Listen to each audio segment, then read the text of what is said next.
Winter in the Middle Ages did not arrive suddenly. It crept in slowly, like a long shadow stretching across the fields.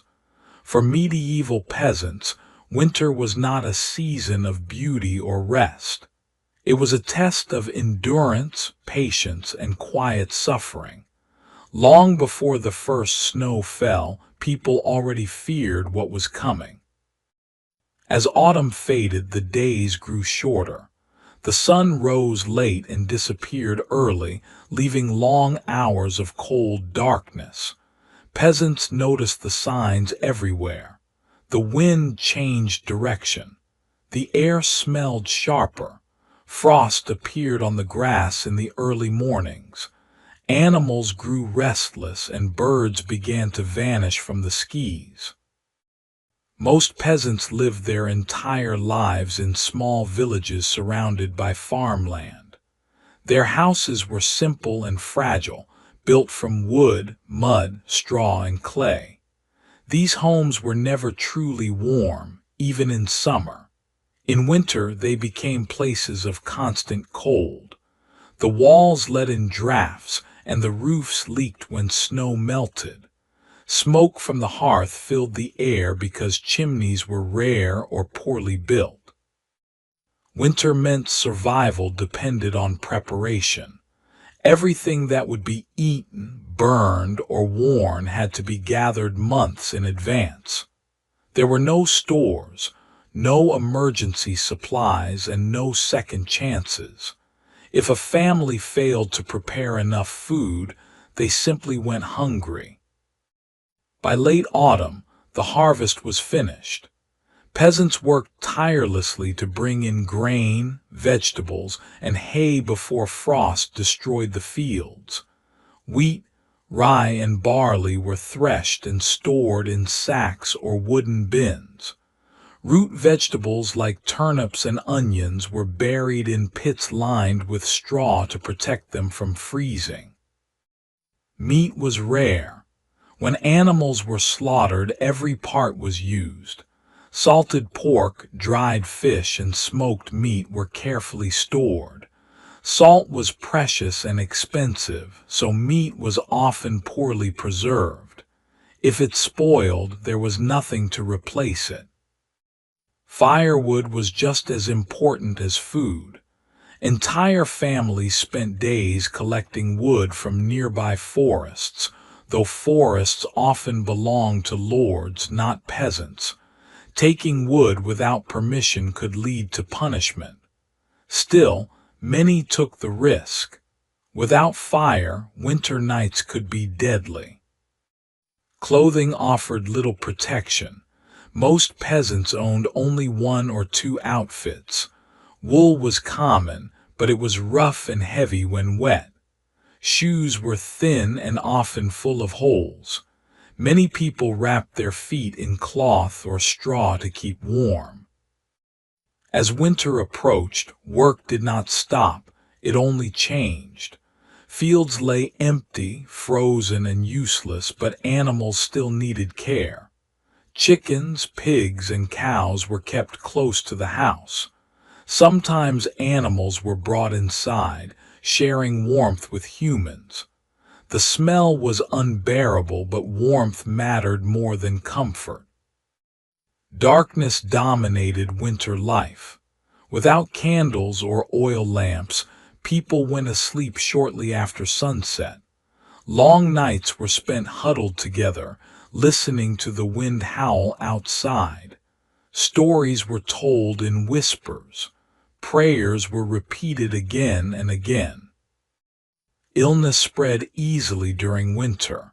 Cold weakened bodies. Hunger made people fragile. Simple infections became deadly. There were no doctors, no medicine, and little understanding of disease. People relied on herbs, faith, and hope. For medieval peasants, winter was not just cold weather.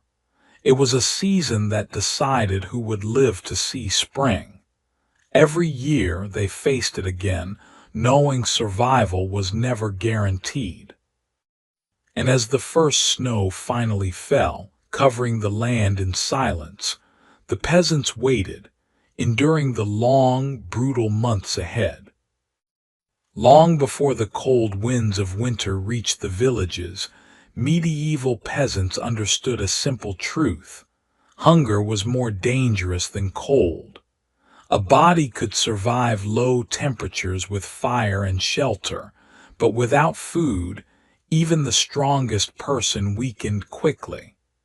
Because of this, preparation for winter began months in advance, often while the summer sun was still warm. During late summer and early autumn, peasants worked longer hours than at any other time of year. Fields were harvested quickly, sometimes under the threat of early frost or heavy rain.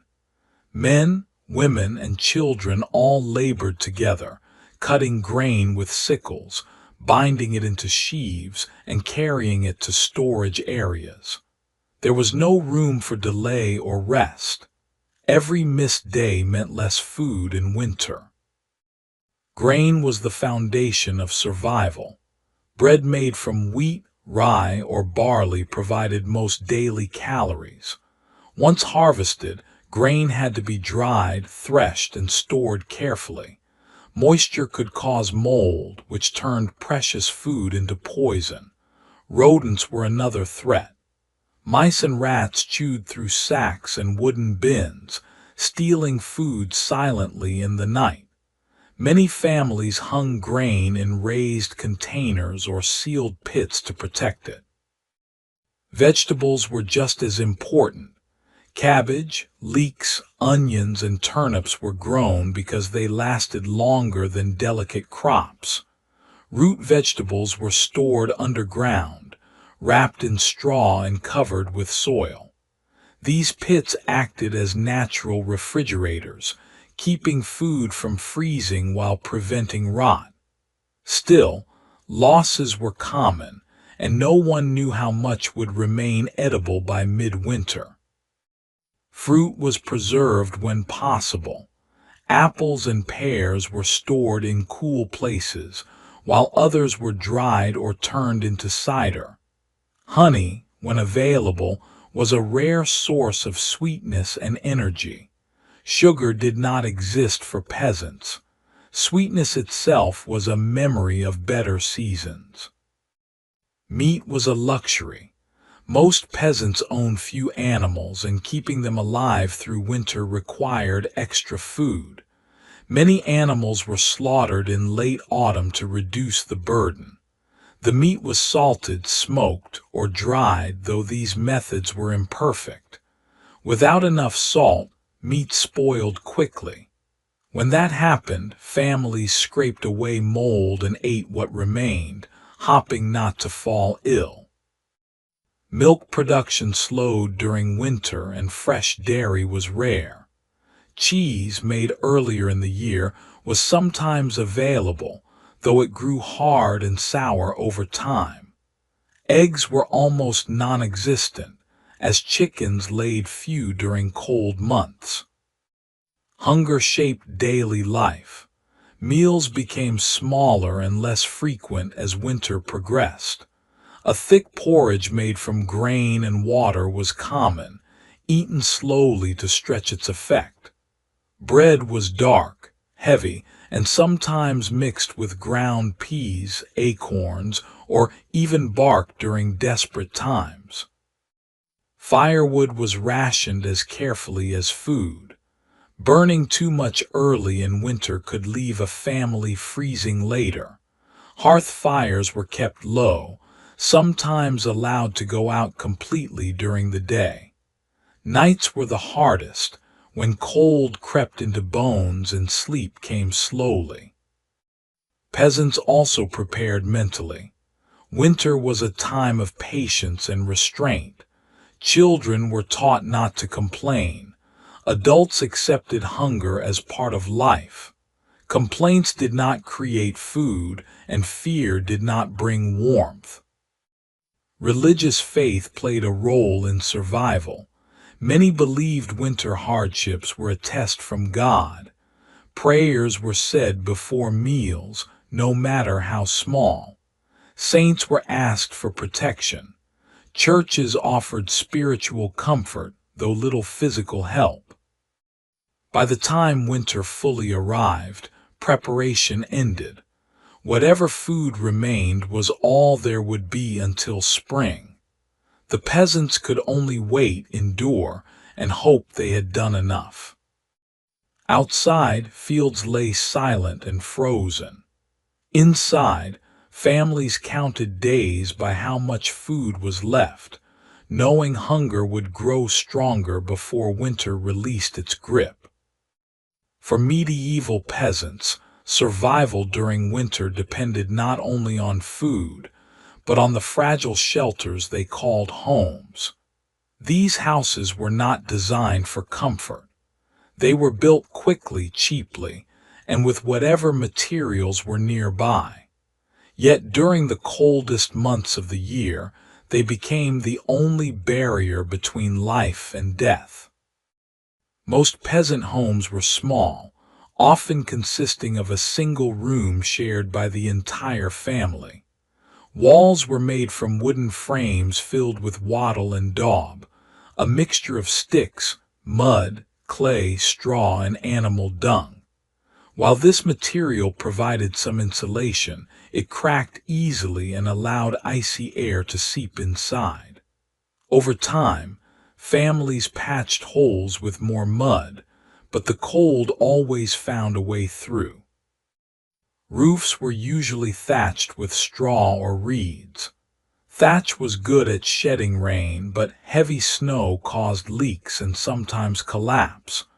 Water dripped inside when snow melted, making floors damp and cold. In extreme winters, entire roofs gave way under the weight, leaving families exposed to the elements. Floors were bare earth. During winter they turned hard and cold. Straw was spread across the ground to provide insulation, but it quickly became dirty and wet. Over time, layers of old straw, food scraps, and animal waste built up, creating a foul-smelling but somewhat warmer surface. Cleanliness was sacrificed for survival. The hearth was the heart of the home. Fires were built in the center of the room or against a wall. Chimneys were rare, so smoke escaped through holes in the roof or small openings near the ceiling. Smoke filled the room constantly, burning eyes and lungs. Yet smoke also helped keep insects away and dried the damp air. Firewood was precious. Peasants burned it slowly, often using green wood that produced more smoke than heat. Dried dung and peat were also used when wood was scarce. Fires were rarely large. Most of the time they smoldered quietly, providing just enough warmth to survive. Furniture was minimal. A rough wooden table, a few stools, and straw-filled bedding were common. Beds were shared by entire families. Parents, children, and sometimes elderly relatives slept close together to share body heat. Blankets were thin and often full of holes. Many people slept wearing their daytime clothes. Windows, if they existed at all, were small openings covered with cloth, animal hide, or wooden shutters. Glass was extremely rare. These coverings blocked wind but also light. During winter days, interiors remained dim and shadowy even at noon. Animals played an important role in warmth. Chickens, pigs, and goats were often kept inside or in attached shelters. Their body heat helped raise indoor temperatures slightly. The smell was strong, and diseases spread easily, but warmth mattered more than comfort. Ventilation was poor. Smoke, moisture, and human breath filled the air, leading to constant coughing and lung problems. Many peasants developed chronic respiratory illnesses that worsened in winter. Still, opening doors or windows meant letting in deadly cold. Winter storms tested these homes. Wind howled through cracks, snow drifted against doors, and frost formed on interior walls. Families listened as the weather attacked their fragile shelters, hoping nothing would break. Repairs were difficult in freezing conditions, and many damages had to wait until spring. Despite everything, these homes offered protection. They were familiar, known spaces. Peasants understood every sound and creak.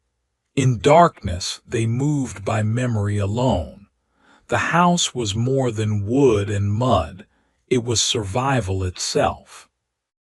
As winter nights stretched long and silent, families gathered close to the hearth, breathing smoke and sharing warmth. Outside, the cold ruled the land. Inside, life endured quietly, waiting for dawn.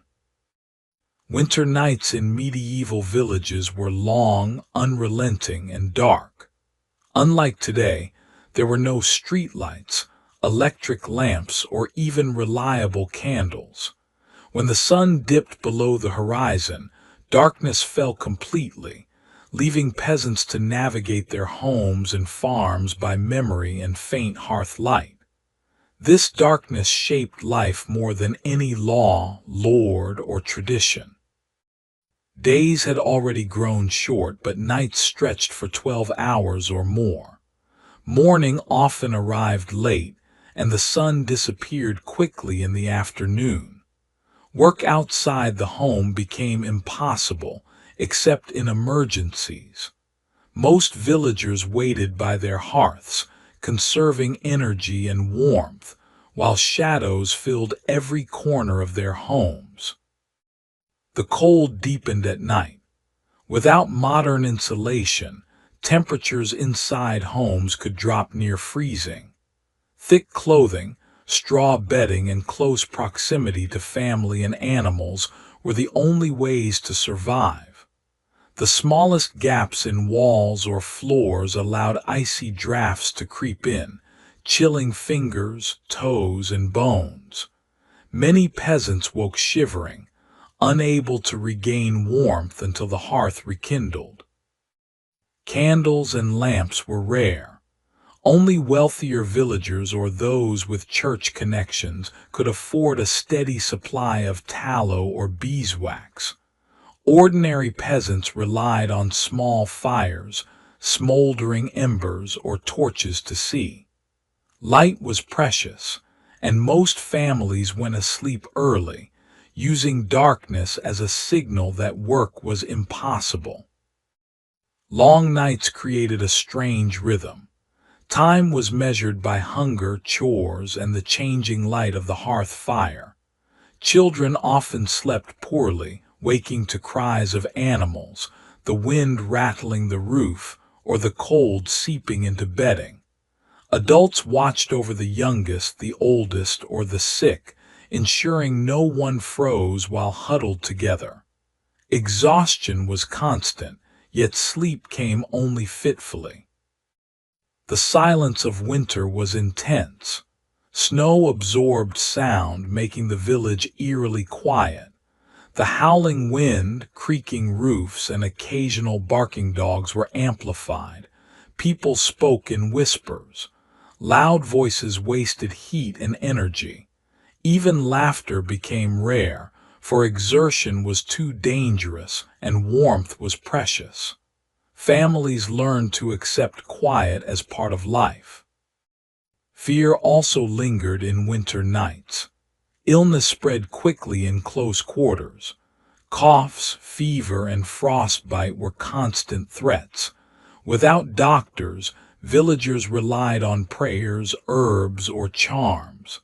Sometimes the simplest infection could turn fatal. The long nights gave illness time to take hold, and there were few distractions from watching the sick. Isolation was another challenge. Roads became muddy, frozen, or blocked with snow. Villages were cut off from neighbors. News traveled slowly. Merchants stopped visiting. Lords rarely checked on peasants. Families were left to face winter alone. Mutual dependence within the village became critical. Sharing food, firewood, or a roof space could mean the difference between life and death.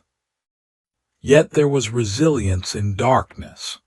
Peasants developed strategies for coping. They scheduled chores according to the weak daylight, kept watch over livestock, and rationed food. They told simple stories to children, sang muted songs, or repeated prayers. These routines became anchors in an otherwise uncertain season. The long nights forced reflection. Villagers understood their limits and learned patience. Every hour survived was an achievement. Every morning that dawned without tragedy was a quiet victory. Life during winter was survival, repetition, and endurance, a slow, almost imperceptible fight against cold, darkness, and despair.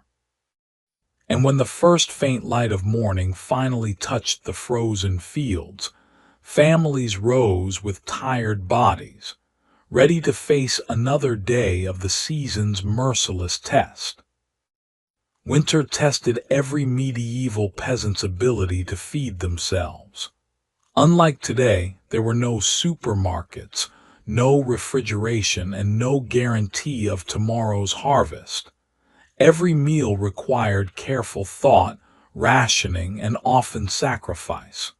Hunger was not just a sensation, it was a constant companion, shaping the rhythms of life and the choices of every family. Most peasants ate only 2 meals a day during winter. Breakfast, if it existed, was minimal. A thin porridge made from oats, barley, or peas, boiled in water or weak milk. Bread, usually hard and dark, supplemented this. Families often soaked it in water or thin broth to make it easier to swallow. Children and the elderly received the smallest portions, as adults tried to conserve resources. Lunch and dinner were more substantial, though still meager by modern standards. The centerpiece was usually gruel or pottage, a thick stew made from root vegetables, legumes, grains, and occasionally scraps of meat or fish. Salt was precious and sparingly used. Herbs were added when available, but most winter stews were bland, heavy, and repetitive. Taste was less important than nourishment. Meat was a rare luxury. Only the wealthiest peasants could afford pigs, goats, or chickens for slaughter. When available, meat was preserved through smoking, salting, or drying. Often the preservation was imperfect. Mold and decay forced families to scrape, boil, or ration carefully. Poultry, bacon, and salted fish were distributed sparingly, eaten slowly, and sometimes saved for special occasions, though winter itself was often considered a time of occasion enough. Milk and cheese were seasonal. As cows and goats produced less milk during the cold months, families relied on the cheese made in summer. Cheese provided calories and protein but hardened in cold weather. Sometimes it was grated, boiled, or softened in porridge. Butter was rare and usually consumed immediately, as it would spoil without proper storage. Foraging supplemented meager stores. Villagers scavenged nuts, berries, and edible roots from nearby woods, though snow often made this impossible. Ice and snow covered the land, hiding food and making travel dangerous. Foraging was risky, but desperation often forced it. Peasants learned which plants could be eaten raw, which needed boiling, and which were poisonous. Mistakes were not uncommon. Water was scarce in winter, frozen in wells or streams. Families melted snow or collected rainwater when possible. Boiling water was fuel-intensive, so often it was consumed as it came.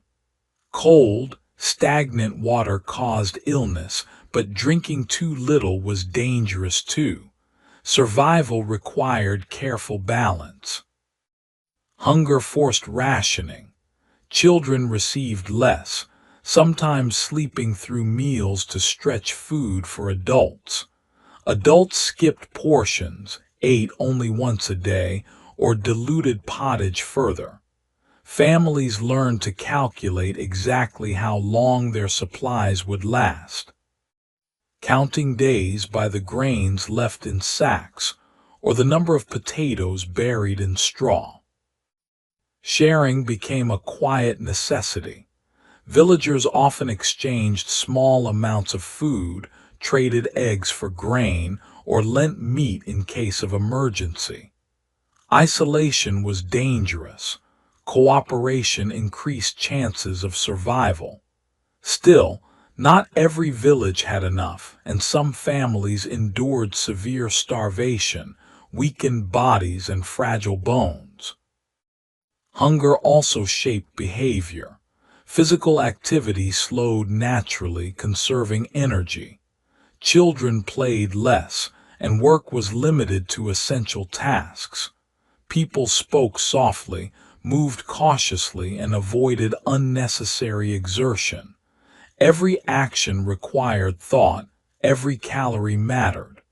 The body became a calculator, constantly balancing need against availability. Even the wealthiest peasants felt the strain. Winter meant that surplus was rarely abundant. Every family lived under the same shadow. The knowledge that hunger could strike even the prepared. Illness, frostbite, or unexpected crop failure could turn calculated survival into desperate struggle.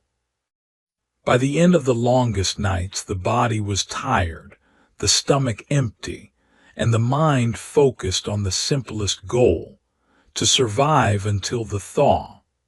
And when families finally gathered around the fire with a thin bowl of gruel, every spoonful was a small victory, a quiet defiance against the season's harshness.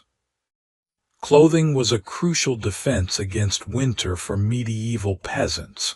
Without warm layers, the cold could seep into bones, weaken bodies, and even kill. Unlike today, clothing was not plentiful, stylish, or comfortable. Every garment was handmade, reused, and carefully preserved for survival. Most peasants owned only a few outfits, often one for work and one for special occasions, though the latter was rarely worn during winter. Wool was the most common material. It was thick, heavy, and rough, but it trapped heat even when damp. Linen was used for undergarments, but it offered little warmth. Fur was a luxury, often limited to a small lining, gloves, or a hat for those who could afford it. Layers were essential. Peasants dressed in multiple tunics, woolen cloaks, and long socks. Extra cloth was wrapped around arms and legs. Children often wore oversized garments, handed down from older siblings to keep them warm. Clothes were patched repeatedly, mended with rough stitching, and sometimes reinforced with straw or cloth scraps. Hats and head coverings were vital. The head loses heat quickly, and cold could cause sickness. Simple wool caps, hoods, or wrapped cloth kept warmth from escaping. Gloves were less common, and hands often froze despite mittens made from rough wool. Footwear was weak. Shoes were usually leather, thin, and prone to holes.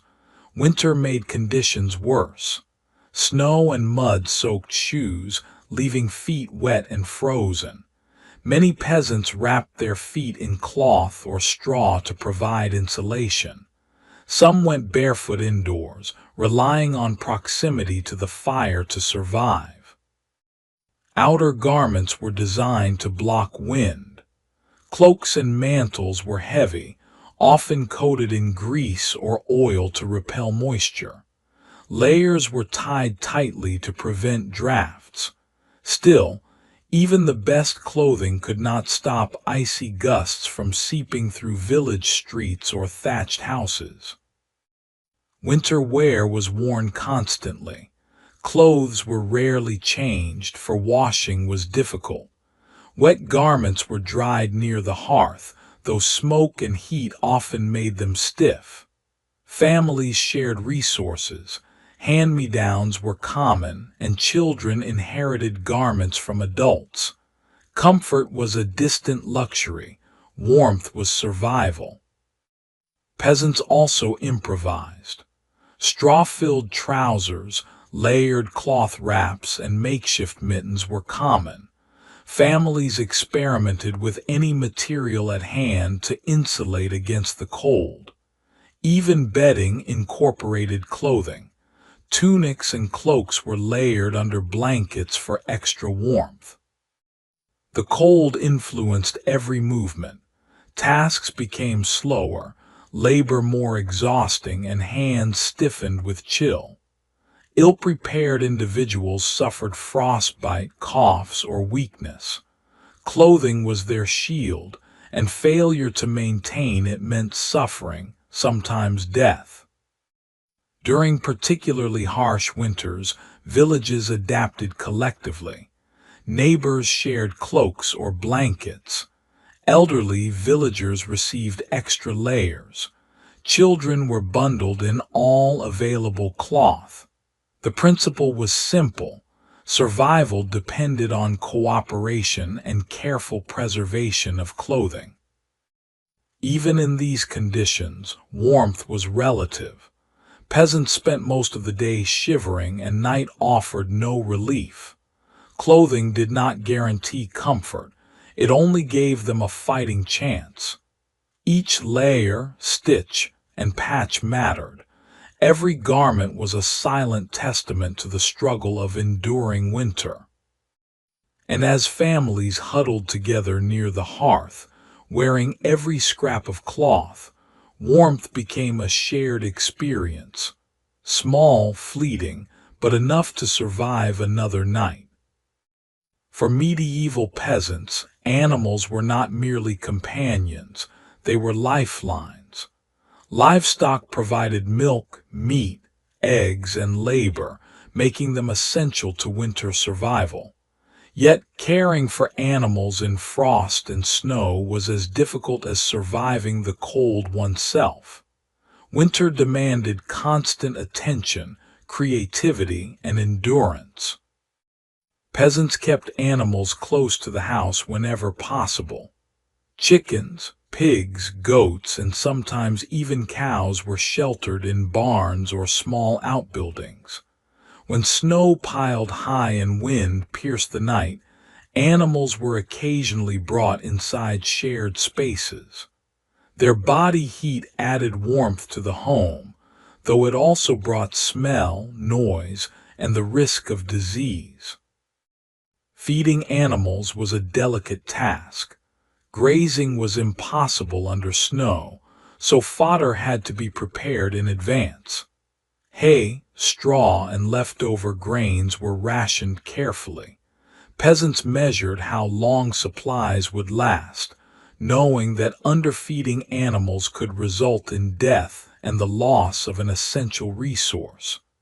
Animals were given only what they needed, and scraps were sometimes reused for multiple feedings.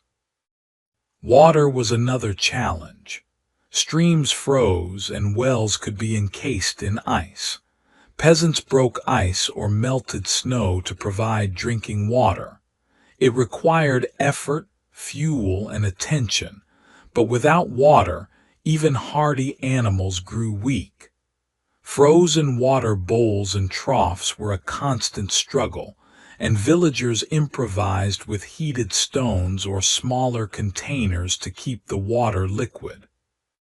Shelters for livestock were rough. Mud, straw, and wooden frames provided partial protection. Peasants blocked wind using spare boards or packed earth against walls. Straw was layered thickly to insulate floors, preventing animals from standing in frozen muck. Despite these measures, frostbite, pneumonia, and hypothermia were constant threats, especially to young or sick animals. Winter also required vigilance. Wolves, foxes, and other predators posed a threat, particularly when hunger drove them closer to villages. Peasants took turns watching over flocks at night. Dogs were sometimes kept for protection, though they required food themselves. Every animal loss was devastating. One missing pig or sheep could mean weeks of hunger for a family. Work animals like oxen and horses required careful care. These animals performed essential tasks, plowing late-season fields, hauling firewood, and transporting goods. Overworking them in freezing conditions could lead to injury or death. Peasants understood that preserving animal strength was as important as preserving human life. Their survival was intertwined. Despite the hardships, animals were also a source of comfort and companionship. Families often spoke to them softly, stroked them to maintain warmth, and shared small scraps of food. These simple acts created bonds and offered reassurance in an otherwise harsh season. Illness in animals was a constant concern. Veterinary knowledge was limited, and treatment consisted mostly of basic herbal remedies or folklore practices. Sick animals were sometimes slaughtered quickly to salvage meat, or they were cared for as long as resources allowed. The decisions were grim but necessary. The winter landscape dictated everything. Snow-covered fields, frozen ponds, and bitter wind determined how, when, and where animals were kept. Villages adapted gradually, relying on experience, observation, and tradition. Generations had learned the rhythms of winter survival, passing down knowledge about feeding schedules, sheltering techniques, and emergency strategies. By the end of each day, peasant families checked their animals multiple times. Hunger, cold, and illness were relentless. Their survival depended as much on the animals' well-being as on their own. In the quiet of night, the soft sounds of contented livestock provided reassurance, a reminder that life persisted, even under the crushing weight of winter. Winter did not bring rest for medieval peasants. Instead, it introduced a new kind of labor, slower, colder, and more relentless than any summer toil. Fields lay frozen and barren. But chores multiplied inside the village, within homes, barns, and yards. Survival depended on constant attention, no matter how cold or dark it became. The day often began before sunrise. Light was weak and the hearth offered the first warmth. Children helped feed animals, bringing scraps of fodder and breaking ice for water. Women carried out chores inside and outside the home, stirring pots, washing thin garments, and tending small fires. Men checked livestock, repaired shelters, and prepared firewood for the long nights ahead. Each task required endurance, precision, and patience. Firewood gathering and management consumed hours. Trees were felled, branches trimmed, and logs split using heavy axes. Frozen ground made movement difficult.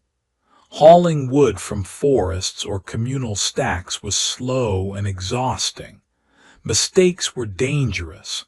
Falling logs or icy terrain could injure those who could not afford even a minor wound. Water management was another persistent chore. Snow and ice had to be melted carefully. Wells sometimes froze completely, requiring digging or manual labor to maintain access. Every drop mattered. Livestock, cooking, and washing depended on it. Peasants rationed water carefully, aware that scarcity could force desperate measures. Inside homes, cooking was constant. Porridge, pottage, and stews simmered for hours, fuel expensive and limited. Grinding grain for bread, cleaning vegetables, and preserving meat were time-consuming but essential. Fires had to be kept alive without consuming all the precious wood. Smoke, heat, and constant stirring defined much of the indoor day. Clothing maintenance was an unending chore. Wool garments were mended, patched, and dried near the fire.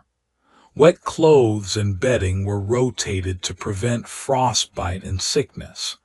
Every family member's clothing was inspected daily, for a torn shoe or damp tunic could have deadly consequences. Animal care dominated the labor schedule. Chickens needed feeding, pigs required shelter adjustments, and cows had to be milked whenever possible.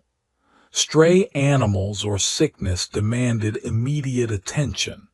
Villagers often worked in shifts, especially during harsh storms, ensuring that livestock survived the long, bitter nights.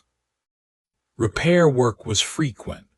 Roofs, fences, and barns were vulnerable to snow, ice, and wind. A broken thatch could let in water that froze on floors. Collapsed walls endangered both humans and animals. Peasants had no choice but to repair, rebuild, and reinforce constantly, despite the cold and exhaustion. Even social obligations became work. Visits to neighbors, bartering for food, and attending church services in bitter cold required careful planning. Each step outside exposed villagers to frostbite and illness. Journeys had to be brief, deliberate, and purposeful. Despite the drudgery, work had rhythms. Chores were repetitive, predictable, and, in a strange way, comforting. They structured the day, kept minds focused, and offered a sense of control in an otherwise harsh environment. Without labor, survival was impossible. With it, life endured step by step, hour by hour. As night fell, fatigue wrapped around bodies like a heavy cloak. Chores were paused, fires fed, and families huddled together. The work of winter was endless, exhausting, and relentless, but each completed task was a small victory, a defense against hunger, cold, and despair. Winter was not only cold and dark, it was also a season of hidden threats. For medieval peasants, illness and injury were constant companions. Medical knowledge was rudimentary, and even minor sickness could become deadly when combined with hunger and frost. Every day brought the risk of ailments quietly creeping into homes, spreading silently, and weakening those already struggling to survive. Cold itself was a danger. Frostbite, chilblains, and hypothermia were common. Fingers, toes, and ears were the first to suffer. In severe cases, extremities froze entirely, leading to infection or gangrene. Villagers often resorted to wrapping affected parts in cloth, rubbing them near the fire, or dipping them in warm water. Relief was temporary, and many endured lingering pain for weeks. Respiratory illnesses flourished in winter. Smoke-filled homes, damp floors, and thin clothing made coughs, colds, and fevers widespread. Children, the elderly, and the already weak were most vulnerable. Without effective medicine, peasants relied on herbal remedies, prayers, or simple rest. Infections could spiral into pneumonia, and the results were often fatal. Accidents were frequent. Tasks like chopping firewood, hauling water, or tending animals became perilous in ice and snow. Slips and falls caused broken bones or sprains. Sharp tools left wounds that often became infected. Simple injuries that might heal quickly in summer could become life-threatening in winter due to cold, exposure, and lack of care. Malnutrition intensified every danger. Limited food meant weakened immune systems. People were more susceptible to infection, less able to heal, and more likely to succumb to minor illnesses. Hunger and cold combined to create a fragile body, vulnerable to the slightest misfortune. Communicable diseases spread rapidly indoors.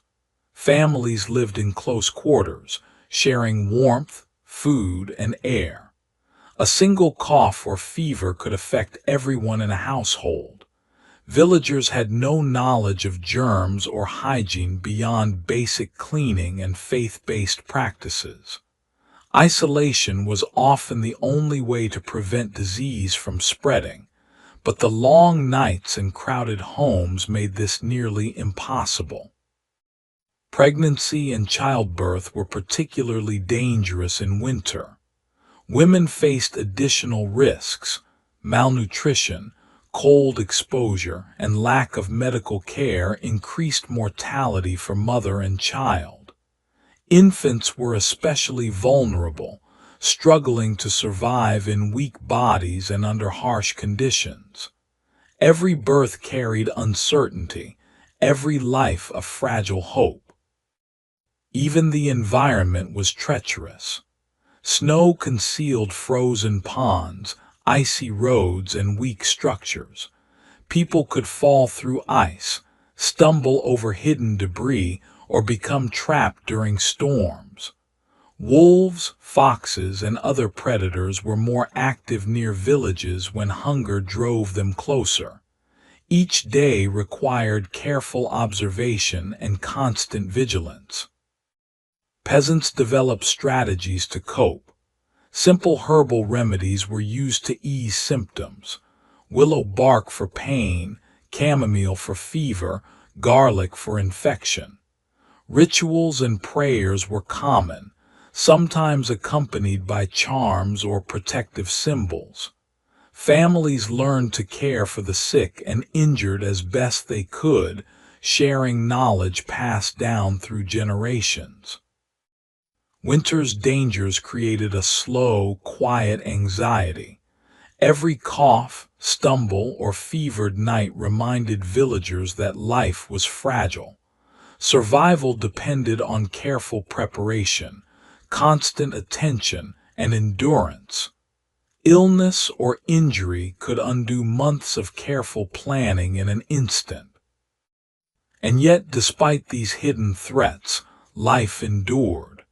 Families adapted, supported each other, and persisted through each cold, dark day. Every morning that someone woke was a small triumph. Every meal shared a quiet defiance against winter's relentless cruelty. Winter in medieval Europe was a season of extremes. Snow blanketed the land in silence. Storms battered villages, and frozen rivers and fields tested every peasant's endurance. The weather was unpredictable, harsh, and unforgiving, dictating how people lived, worked, and survived. Snowfall could begin as early as October, dusting the fields and rooftops with a delicate white layer. At first it was picturesque, almost magical. But for peasants, it quickly became a sign of hardship. The deeper the snow, the more impossible travel became. Roads disappeared under drifts, turning short walks into treacherous journeys. Villages were cut off from markets, neighbors, and supplies. Blizzards were relentless. Winds could howl for hours, driving snow through cracks in walls and doors. Visibility dropped to mere feet, and travel outside the village became nearly impossible. Livestock in fields risked freezing to death, and families struggled to keep fires alive against the icy gusts. Storms could last days, leaving villagers exhausted, hungry, and anxious. Frozen rivers and ponds altered daily life. Water sources froze over, requiring constant attention. Ice could be treacherous. Thin sheets broke underfoot, creating drowning hazards for humans and animals alike. Villagers learned to test ice carefully, break it in safe areas, and melt it slowly for drinking. Frozen water also complicated chores, as washing clothes, preparing food, and tending livestock all depended on liquid water. The land itself became rigid and unyielding. Plowed fields froze solid, making it impossible to plant or repair crops. Fallen snow covered stored vegetables, sometimes freezing them despite careful storage in straw-lined pits. Paths, yards, and village streets became slippery and dangerous. Every movement demanded attention and care. Storms often brought darkness as well as snow. Clouds blocked the already weak winter sun, reducing daylight even further. Villagers relied on the hearth's faint glow to navigate interiors, while outdoor tasks became increasingly perilous. Storms could disrupt routines, forcing families to focus entirely on survival rather than productivity. Peasants adapted in quiet ways. Roofs were reinforced against heavy snow. Straw and mud were packed to prevent leaks. Paths between homes and barns were shoveled repeatedly, often by family members in shifts. Livestock shelters were strengthened with extra straw, boards, or even snow-packed walls to block wind. Small victories over the storm could mean survival. Failures could be deadly. Storms also disrupted food supplies. Snow buried hay piles, buried frozen rivers hid fish, and harsh weather delayed foraging. Families rationed meals even more strictly, relying on stored grains and preserved foods. Hunger and exhaustion were common companions, intensifying the cold's effects on already weakened bodies. Despite the brutality, winter storms shaped a rhythm for villagers. Life slowed, focus sharpened, and survival required constant vigilance. Every day was a careful balance, tending animals, maintaining fire, melting water, and ensuring food lasted. Each storm passed gradually, leaving the village battered but still alive, marking another day of endurance. As night fell after a blizzard, snow glimmered faintly in the hearth's glow, and villagers huddled together. Outside, the frozen world was silent, harsh, and merciless. Inside, warmth, presence, and perseverance kept life going, waiting for the faint hope of spring. Though the land lay frozen and barren during winter, medieval peasants could never truly rest. Work continued, adapted to the cold, ice, and snow. Survival demanded constant labor, both inside the village and in the surrounding fields and forests. Every action, no matter how small, was necessary to endure the harsh season. Fields that were empty and frozen still required attention. Soil that had been plowed and sown in better months hardened into ice. Drifts of snow sometimes buried fences, boundaries, and stored crops. Villagers cleared pathways to prevent animals from wandering, dug trenches to prevent water from pooling and freezing, and repaired structures damaged by frost or storms. Every task demanded careful hands and cautious movements. One slip could mean injury or wasted effort. Forests were both a blessing and a danger. Wood was essential for heating, cooking, and construction, so peasants ventured into the frozen woods to gather it. Snow and ice slowed progress, while cold made every task heavier and more exhausting. Axes cut frozen logs with effort, and hauling wood over snow required ingenuity and strength. The trees themselves posed threats. Falling branches, hidden roots, and ice-covered ground demanded constant vigilance. Beyond gathering wood, forests offered additional resources. Nuts, wild herbs, and roots sometimes remained available for foraging, though snow often made collection difficult. Villagers learned to recognize the plants that could endure winter, and careful rationing ensured these meager supplements stretched across weeks of scarcity. Work also involved constant care of livestock. Frozen rivers made water collection slow, while snow-covered fodder required extra labor to provide sufficient food. Animals had to be monitored for signs of frostbite or weakness. Those showing illness were tended with herbal remedies or kept closer to hearths. Workdays often began and ended with chores for animals, forming the backbone of every peasant's routine. Inside homes, winter labor continued relentlessly. Cooking, preserving food, and mending clothing occupied hours each day. Grinding grain, washing vegetables, and maintaining the hearth fire were unending tasks. Even resting required attention. Blankets and bedding were adjusted for warmth, and clothing was rotated to prevent dampness. Every action was a measure of survival. Work slowed bodies, but mental effort was constant. Planning, rationing, and anticipating problems were as critical as physical labor. Villagers calculated how long food would last, how much wood would be needed, and which tasks could wait for a warmer day. Each family member had assigned responsibilities, creating a rhythm that balanced exhaustion and necessity. The long days of winter work fostered endurance. Villagers learned to pace themselves, to prioritize, and to survive in harsh conditions without complaint.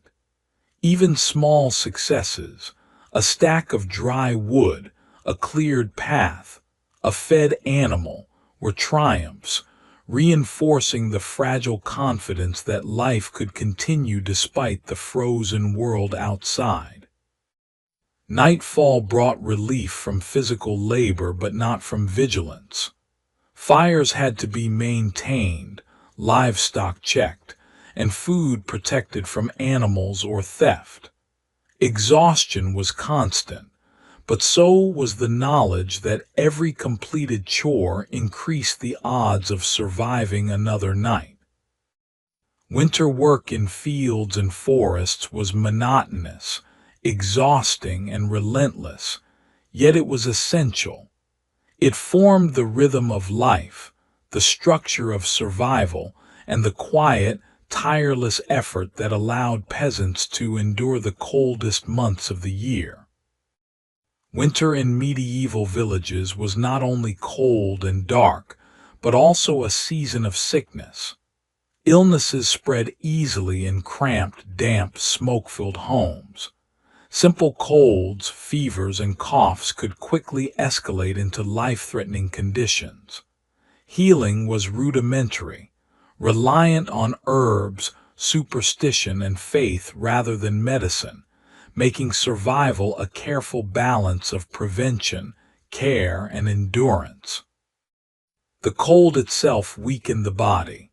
Frostbite and chill made fingers and toes painful and numb, while prolonged exposure sapped strength and vitality. Weak bodies were vulnerable to infection.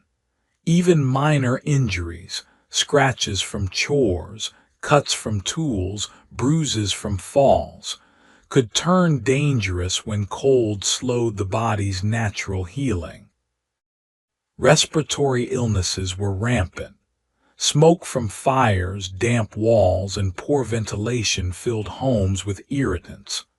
Coughs, shortness of breath, and chest pains became common, especially among the elderly and children. Pleurisy, pneumonia, and other lung-related illnesses often struck with lethal consequences. Villagers had few remedies. They relied on warm clothing, herbal infusions, and prayers, hoping to ease symptoms enough to survive. Fever was both a warning and a threat. Without knowledge of germs or hygiene, infection spread rapidly. Simple fevers could indicate serious illnesses, yet there were no physicians in most villages. Herbal remedies, willow bark for pain, chamomile for fever, garlic for infection, were prepared at home. Sometimes rituals or charms were employed to ward off disease. Faith provided comfort if not cure. Malnutrition worsened every condition. Peasants surviving on thin porridge and preserved root vegetables had weakened immune systems. Illness spread faster, recovery was slower, and mortality increased. Children were especially vulnerable, their small bodies unable to endure prolonged hunger and cold combined with sickness. Caregiving was constant. Families tended to the sick by keeping them warm near the hearth, ensuring they drank water, and preparing softened food. Vigils lasted through long nights, with family members rotating responsibilities to prevent exhaustion. Every cough or groan heightened anxiety, as villagers understood how quickly illness could spread. Pregnancy and childbirth added additional risks. Expectant mothers required more calories, warmth, and care, which were difficult to maintain in winter scarcity.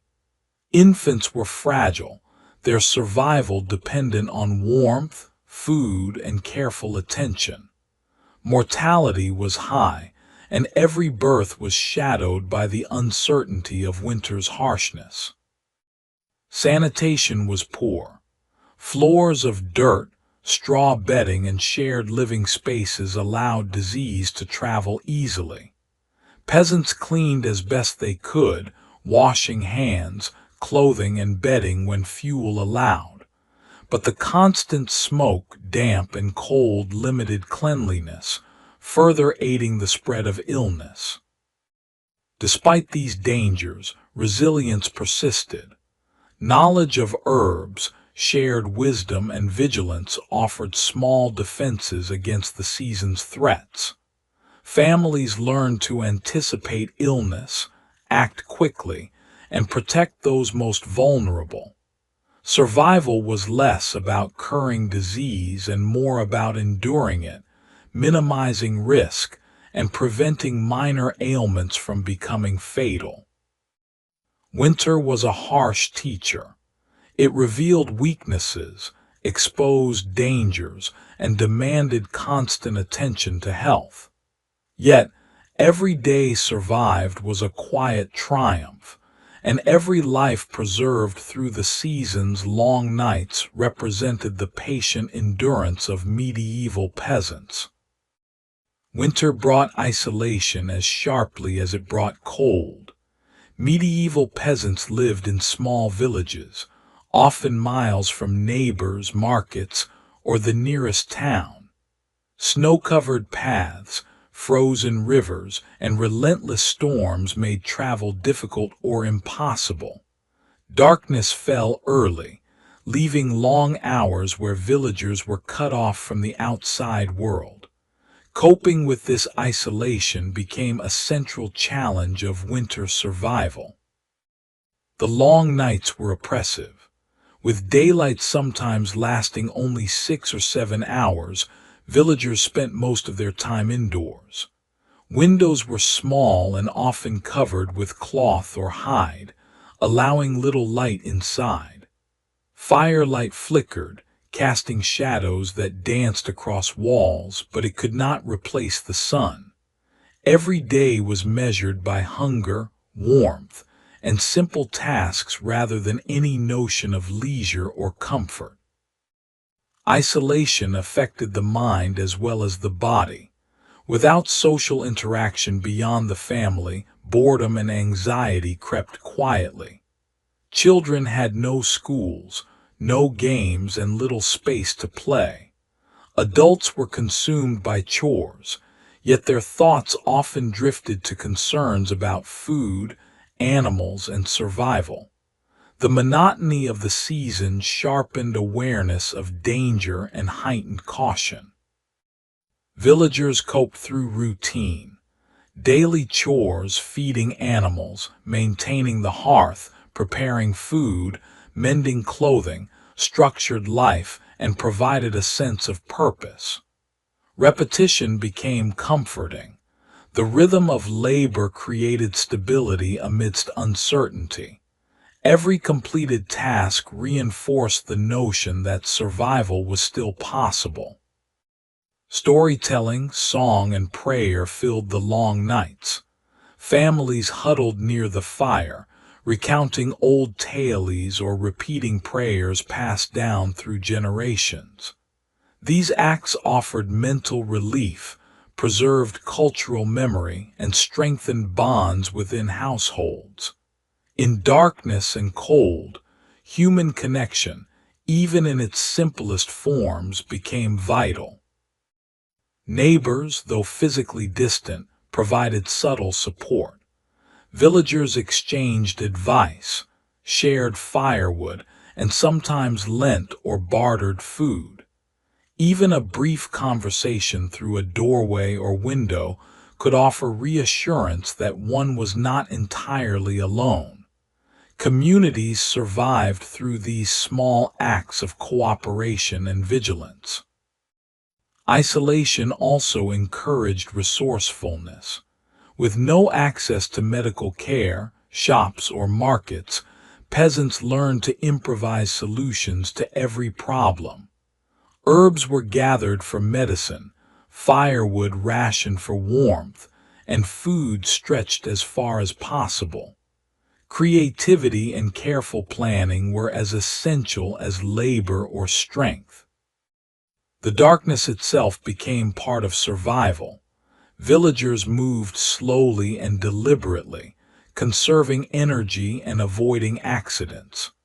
Nighttime walks were limited to essential trips, and many waited until dawn to travel. Sleep was interrupted frequently to check fires, animals, or food supplies, but it remained a critical refuge from the harshness outside. Over time, peasants developed mental resilience. They learned to accept winter's isolation as natural, to find comfort in small routines, and to endure without complaint. The mind adapted to scarcity and darkness, just as the body adapted to cold and hunger. Both became tools for survival. In the quiet of winter nights, isolation taught patience, vigilance, and endurance. Life slowed to a rhythm dictated by necessity rather than desire. Though long and harsh, these months shaped communities, forged resilience, and allowed medieval peasants to survive the coldest, darkest seasons year after year. Even in the harshest winters, medieval peasants found moments of light, warmth, and joy. Survival dominated daily life, but the cold months were also punctuated by small celebrations, festivals, and quiet pleasures that reminded villagers of life beyond hunger, cold, and labor. The winter solstice, the shortest day of the year, was often marked with simple gatherings. Fires burned brighter, food was shared more generously, and songs were sung to ward off darkness. Villagers celebrated the return of longer days, even if only gradually, finding hope in the lengthening sunlight. Though the celebrations were modest, they carried profound meaning, a promise that life would endure beyond the frozen months. Religious festivals offered both comfort and structure. Christmas, though celebrated differently in each region, brought families together.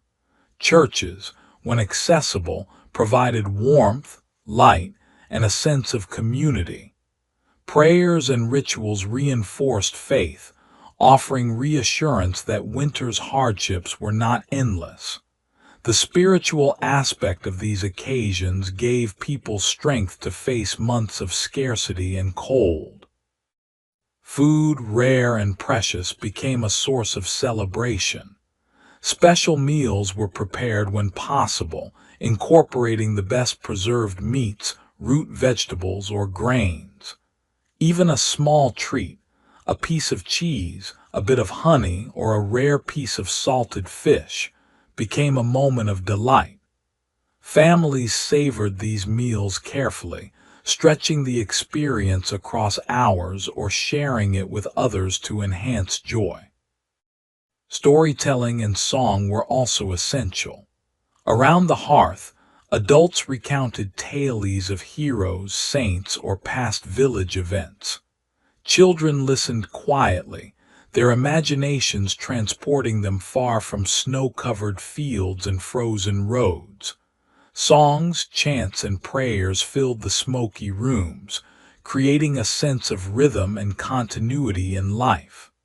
Laughter, though rare, was treasured, breaking the monotony of labor and cold. Small acts of play or creativity offered further solace. Children carved simple toys from wood, made dolls from straw, or played with small animals. Adults sometimes mended clothing with intricate patterns, braided straw, or prepared decorative items for religious festivals. These tasks, though practical, carried elements of beauty and distraction from hardship. Neighborly interactions, even brief, reinforced communal bonds. Exchanging food, lending tools, or sharing firewood created subtle warmth in social life. Villages survived winter not only through labor and rationing, but also through quiet cooperation. These gestures reminded people that they were not alone in enduring the season.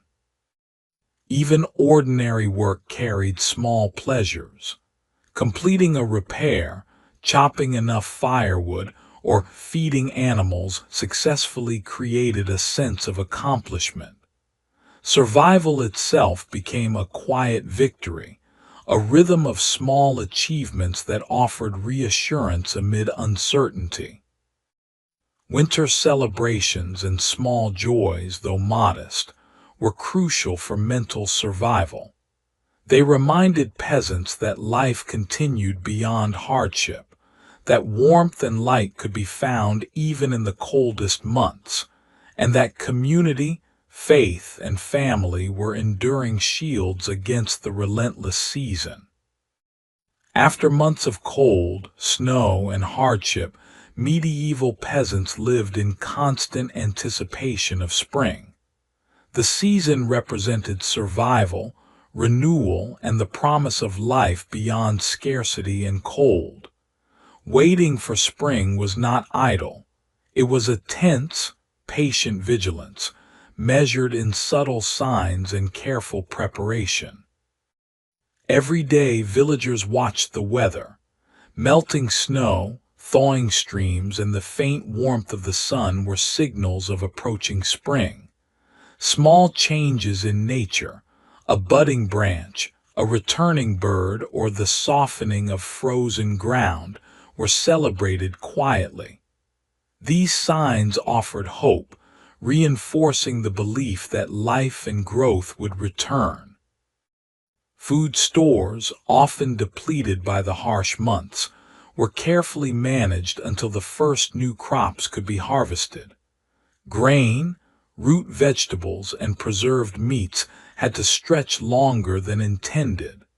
Families calculated portions, rationed carefully, and sometimes relied on small wild plants emerging from thawing soil. Every meal was a reminder of the delicate balance between survival and scarcity. Labor shifted gradually as the frozen earth softened. Tasks once impossible in snow could now be attempted. Villagers prepared fields for spring planting, repaired fences, and checked animal shelters after winter storms.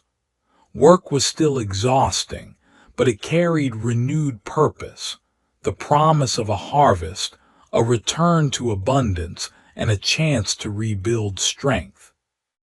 Mental endurance remained critical. Long months of darkness and cold had taken their toll. Children and adults alike were weary, both physically and emotionally. Patience, discipline, and careful planning were essential to prevent mistakes that could jeopardize survival. Villagers drew on experience, tradition, and observation, passing down knowledge to the youngest members to ensure the cycle of survival continued. Religious and cultural rituals also marked the transition. Festivals, prayers, and communal gatherings reinforced hope. Villagers gave thanks for survival and prayed for a bountiful season ahead. Even simple acts, lighting a fire, preparing a hearty meal, or celebrating a first thaw, were infused with symbolic significance. Animals, too, signaled the changing season. Cows and goats produced more milk, chickens resumed laying, and wildlife became more visible. The rhythm of life returned gradually, offering reassurance that winter's harsh grip was loosening. The waiting was both anxious and hopeful. One misstep, flooded fields from melting snow, late frost, or illness, could undo months of preparation. Yet every successful day, every sunrise that brought warmth, strengthened the villagers' resolve. Survival had already been proven through endurance, labor, and vigilance. In those final weeks before spring, families appreciated small comforts: longer daylight, slightly warmer nights, and the first signs of life in the land. The struggle of winter, though exhausting, reinforced resilience, patience, and the quiet strength required to endure life's harshest seasons. By the time spring fully arrived, peasants had survived another winter, their bodies hardened, their minds tempered, and their communities strengthened. Life, fragile but persistent, continued its slow, enduring rhythm. With the arrival of spring, medieval peasants emerged from months of cold, darkness, and scarcity. Winter had tested every aspect of life: the body, the mind, the family, and the community. The thawing land and warmer sun brought not only practical relief, but also the chance for reflection and renewal. Surviving the harsh months was an achievement worthy of quiet contemplation. Fields once buried under snow became soft and ready for planting. Seeds saved from last year were sown with hope, signaling the start of a new cycle of growth.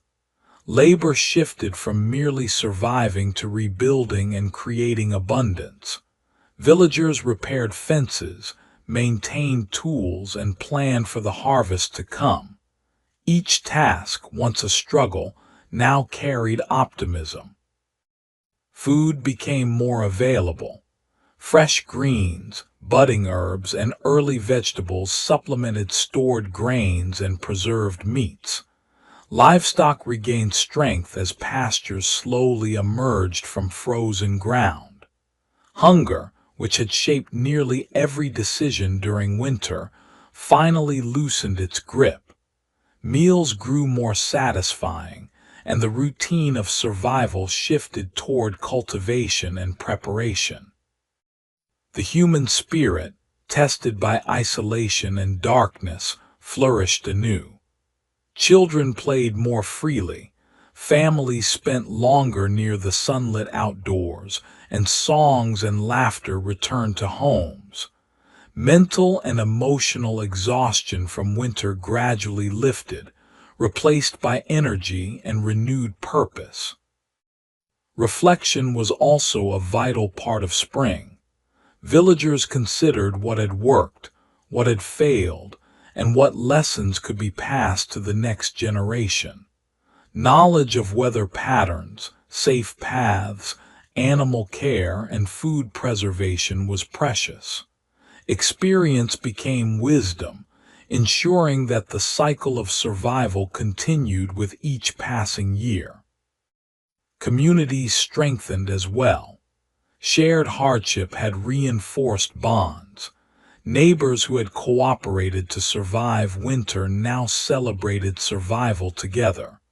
Small acts of generosity, sharing seed, lending tools, or helping repair roofs, created networks of support that would endure for years. The social fabric, tested by hardship, emerged resilient. Winter had left lasting lessons. Patience, careful planning, endurance, and resourcefulness had been critical to survival. Every task, from tending fires to rationing food, had been essential. Even suffering had taught vigilance and humility. Life could be fragile, but careful attention and cooperation could preserve it. These lessons were not merely practical. They became part of the cultural memory of the village. Finally, spring offered hope. The cycle of seasons was relentless but predictable. If winter could be survived, life would continue. Every thawing river, every budding branch, and every longer day was proof of resilience. Medieval peasants, hardened by months of cold and darkness, stepped into spring not only alive but wiser, stronger, and more capable of facing whatever challenges the next winter might bring. The end of winter marked more than survival, it marked continuity. Life, shaped by hardship, endured. Families, communities, and generations persisted. The lessons of winter, the value of preparation, the strength of cooperation, and the endurance of the human spirit remained etched into memory, ready to guide each peasant through the inevitable return of cold months. And so, life in the medieval village continued, forever intertwined with the cycles of nature, shaped by struggle, strengthened by perseverance, and illuminated by the quiet victories of survival. Winter was harsh, but sometimes nature turned from cold to cruel. Blizzards, ice storms, freezing rain, and sudden floods were not just inconveniences. They were life-threatening disasters that tested every skill, every ounce of preparation, and every bond within a medieval village. For peasants, these extreme events were reminders that survival depended on vigilance, endurance, and the collective effort of the community. Blizzards were among the most feared. Snow could fall steadily for days, creating drifts taller than houses and burying paths and fences. The wind howled relentlessly, whipping snow into sharp, biting gusts that cut through even the thickest layers of clothing. Villagers huddled indoors, often unable to venture outside for days. Fires had to be kept burning constantly, not just for warmth but to prevent the smoke from filling homes with suffocating fumes. Ventilation became a delicate art, balancing the need for oxygen against the necessity of warmth. Outside, blizzards were deadly.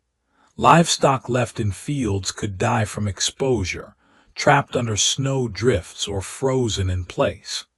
Peasants risked frostbite and hypothermia when trying to feed animals or secure resources. Every journey became a careful calculation. Could the reward of a trip to the forest or river outweigh the dangers of freezing winds and deep snow? Survival often required patience, waiting for a lull in the storm, or working in coordinated groups to minimize risk. Ice storms were equally treacherous. Trees bent under the weight of ice, sometimes snapping and sending branches crashing into homes, barns, or pathways. Roads turned to sheets of glass, making travel impossible without falls and injury. The sound of cracking ice and falling timber became a constant background to village life during these storms, a reminder that danger could strike suddenly and without warning. Roofs and thatch were reinforced when possible, and villagers took turns monitoring structures for collapse, using ropes and poles to dislodge dangerous ice when needed. Freezing rain added a different kind of misery. Surfaces became slick and treacherous, and outdoor chores slowed to a crawl. Gathering firewood became more laborious, as tools slipped from frozen hands and ice-coated logs proved difficult to handle. Water collection also suffered. Wells and rivers became encased in ice, forcing villagers to melt snow or find alternative sources. Even small injuries became dangerous. A fall on ice could break bones, and cuts or bruises healed slowly in the cold. Floods, though less frequent, were devastating when they occurred. Sudden thaws or ice dams breaking on rivers sent torrents of water sweeping through fields and sometimes villages. Stored crops could be ruined, homes damaged, and livestock swept away. Peasants built rudimentary barriers using straw, mud, and wooden boards to divert water, but these defenses were fragile. Floods demanded rapid adaptation. Animals were moved to higher ground, essential supplies carried to safer locations, and food rationed even more strictly. Preparation was vital.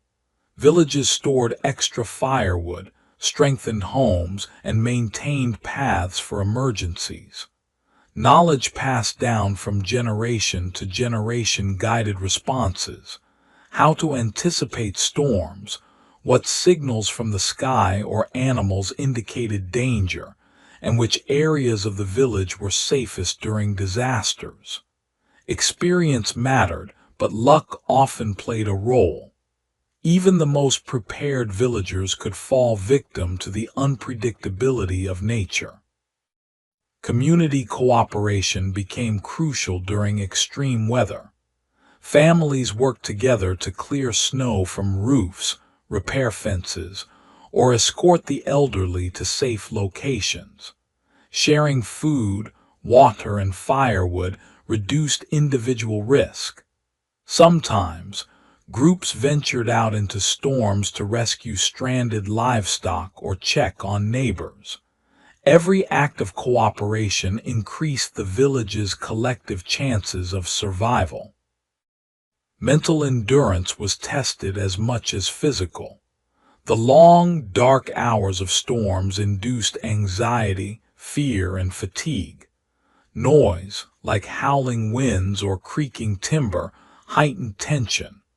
People learned to pace themselves, taking small tasks in turns and relying on familiar routines to maintain stability. Storytelling, prayer, and shared work helped reduce the psychological strain of facing relentless winter disasters. Even routine work became dangerous in extreme conditions. Chopping wood, fetching water, or moving livestock carried higher stakes. Slips, frostbite, and exhaustion were constant threats. Peasants had to calculate risk continuously, balancing survival needs against the limits of human endurance. Every action was deliberate, cautious, and weighed against potential consequences. Despite the terror and disruption, villages survived these events through vigilance, preparation, and collective effort. Every blizzard endured, every flood mitigated, and every storm weathered reinforced the community's resilience. These extreme weather events shaped the rhythms of village life, instilling respect for nature's power and reinforcing the value of cooperation, experience, and patient endurance. In the quiet aftermath, when snow settled and rivers calmed, the village assessed its losses, repaired its damages, and shared gratitude for survival. The hardships of extreme winter weather were harsh teachers, shaping every aspect of life and reminding peasants that the struggle to survive was continuous, unpredictable, and always humbling. Winter was not only a season of cold and hardship, it was a season of unseen forces, mysterious omens, and whispered fears.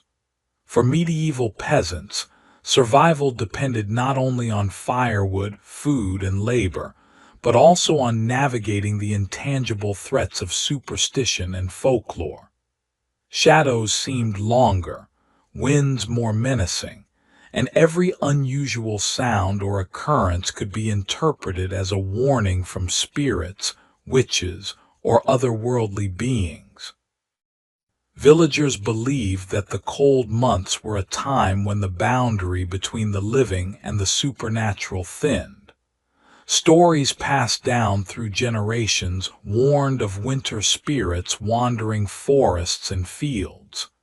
These entities could bring illness, misfortune, or even death if angered or ignored. Parents taught children to respect signs in nature. An owl hooting near a home might predict sickness. A sudden frost could signal a spirit's displeasure, and a broken branch in the forest might mean a malevolent force had passed. Witches and sorcery were also feared. Tales told of women, or sometimes men, who could curse families, spoil livestock, or bring misfortune with hidden charms or whispered incantations. Even minor misfortunes, such as a sick cow or a ruined meal, might be attributed to witchcraft. Villagers responded with rituals, protective charms, or prayers, hoping to guard themselves against unseen harm. Superstition dictated careful behavior. Certain foods were avoided at particular times, specific words were not spoken, and actions were performed to appease spirits. Folk remedies and charms were widespread. Salt, iron, or specific herbs were believed to ward off evil. A sprig of rosemary near the hearth could protect the home, while garlic hung by the door was thought to repel malevolent spirits. Some families carried small tokens, wrapped in cloth and hidden in pockets, to keep themselves safe during winter work or travel. These practices were as much about comfort and reassurance as actual protection. The act of following tradition brought a sense of control in a season dominated by uncertainty. Prayer and religious rituals intersected with folklore. Villagers sought blessings for livestock, safe travel, and health. Church holidays, saints' days, and feast days became intertwined with superstition. Even lighting a candle or reciting a simple prayer before going outside carried the weight of belief, offering mental fortitude against the unknown dangers lurking in snow-filled forests or darkened paths. Fear of the dark was magnified in winter. Long nights in smoky homes created shadows that moved in strange ways, and every creak or groan of timber seemed ominous. Children were often kept close to the hearth, warned not to wander outside after dusk. Adults, too, remained vigilant, moving carefully to avoid accidents while maintaining a sense of awareness against invisible threats. Shadows were interpreted, sounds questioned, and vigilance was continuous. Superstition also influenced daily work. Tasks were timed or performed in specific sequences to avoid bad luck. Certain tools were believed to carry protective power, and specific days were considered more favorable for activities like chopping wood, milking cows, or preparing meals. Mistakes or accidents were often attributed to failing to respect these beliefs, reinforcing adherence to tradition. Social interactions were similarly affected. Gossip, rumors, and caution governed relationships. A neighbor's unusual behavior could spark suspicion, and misfortunes might be blamed on envy, curses, or hidden malevolence. Fear shaped cooperation, but it also encouraged vigilance. Communities survived not only through labor but through attention to social and spiritual dynamics. Despite the anxiety, superstition had a stabilizing role. It provided explanations for events beyond human control, gave rituals to perform in times of uncertainty, and offered a framework for interpreting the harsh, unpredictable world of winter. Villagers felt empowered, even if partially, by following these customs. The belief in protection, even symbolic, allowed families to endure mentally as well as physically. Winter, steeped in superstition and folklore, became a season not only of labor but of mindfulness. Every sound, shadow, and snowdrift carried potential meaning. Peasants navigated their environment with careful attention, blending practical survival skills with traditions, rituals, and protective customs. Fear, once acknowledged and addressed through belief and action, became another tool for enduring the long, dark, and frozen months. By the time spring approached, superstition remained part of the collective memory. Stories of spirits, witches, and omens were retold, lessons of caution and preparedness embedded in folklore. Fear, though persistent, had also strengthened resilience, teaching vigilance, patience, and the subtle art of surviving a world both harsh and mysterious. In the bitter months of winter, fire was life itself. For medieval peasants, warmth dictated survival, comfort, and productivity. The hearth was not merely a place to cook food. It was the heart of the home, the center of family life, and a critical tool against the cold that threatened to consume both body and spirit. Managing fire, smoke, and warmth required constant attention, ingenuity, and careful resource allocation. The hearth provided heat for the entire household. Houses were small, often one or two rooms, and poorly insulated. Snow and frost seeped through cracks in walls and roofs, and even straw-covered floors transmitted cold into every corner. Fire was the primary defense, and its management was a continuous task. Logs and branches had to be carefully selected, stacked, and monitored to ensure a steady burn. Too few logs risked freezing. Too many could cause smoke buildup or deplete precious fuel too quickly. Smoke management was as important as warmth. Fireplaces often lacked chimneys or had rudimentary smoke vents, causing smoke to fill the home. Constantly inhaling smoke could cause coughing, eye irritation, and general discomfort. Peasants learned to adjust logs, position stones, or partially cover openings to direct smoke out while retaining heat.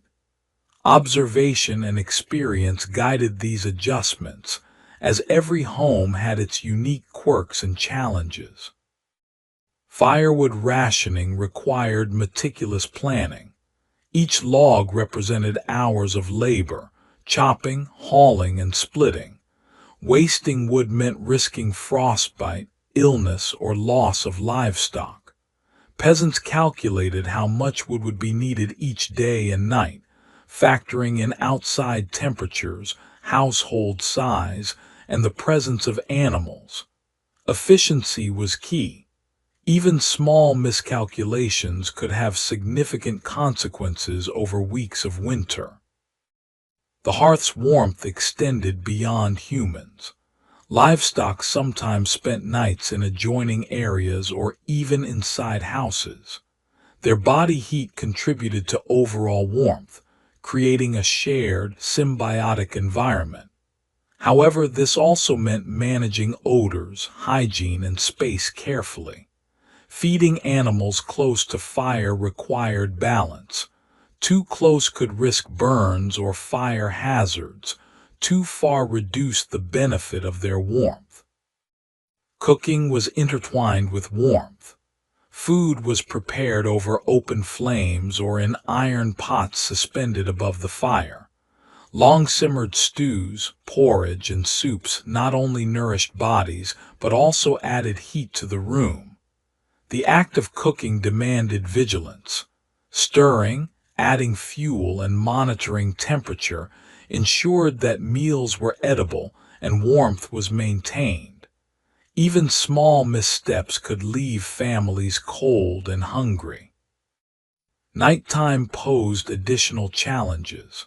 Fires needed to burn steadily through the long, dark hours. Peasants used embers strategically, banking heat with stones or ashes to maintain warmth while conserving wood. Rotating family members to tend the fire allowed for rest. But sleep was often interrupted to ensure the hearth never died completely. A failing fire could quickly become life-threatening. Hearth management also required risk awareness. Sparks could ignite thatched roofs or straw floors. Children and animals had to be monitored, and workspaces arranged carefully to minimize accidents. At the same time, the fire's light and warmth offered comfort and reassurance. Families gathered close, sharing stories, meals, and quiet conversation, reinforcing bonds that were essential for emotional survival. Adaptation and improvisation were central. When wood was scarce, peasants supplemented fuel with dried dung, small branches, or even household scraps. Stones were heated and placed near sleeping areas to radiate warmth. Smoke patterns were observed to prevent suffocation, and ventilation was improvised using small holes or flaps in walls. Every innovation, no matter how small, increased survival odds. The hearth also held symbolic meaning. It represented safety, continuity, and domestic life amidst the harshness of winter. Its maintenance was a point of pride, responsibility, and skill.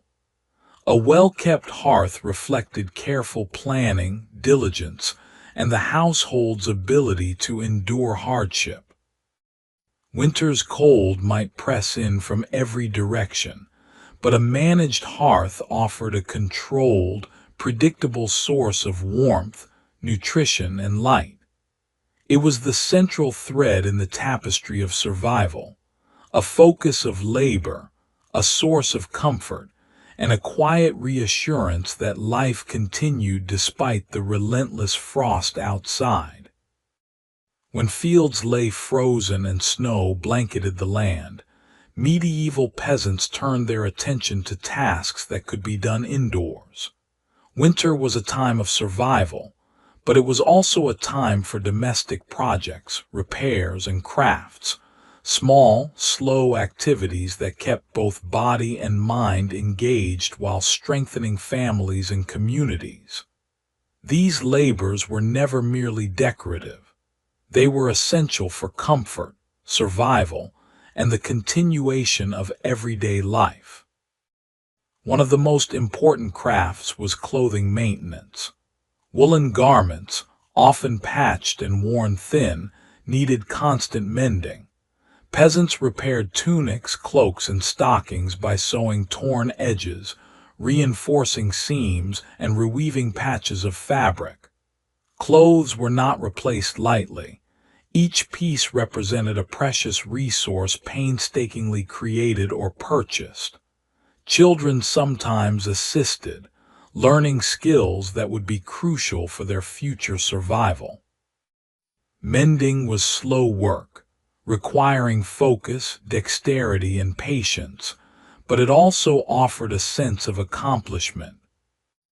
Weaving and spinning were equally vital. Women often spun wool into thread, which could then be woven into cloth. Winter provided the perfect time for these repetitive tasks, which could be performed near the hearth to combine warmth with productivity.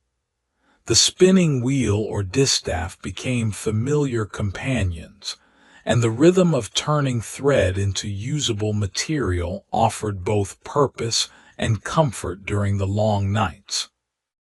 Carving wood was another common winter craft. Villagers shaped tools, household utensils, and even small toys from raw timber.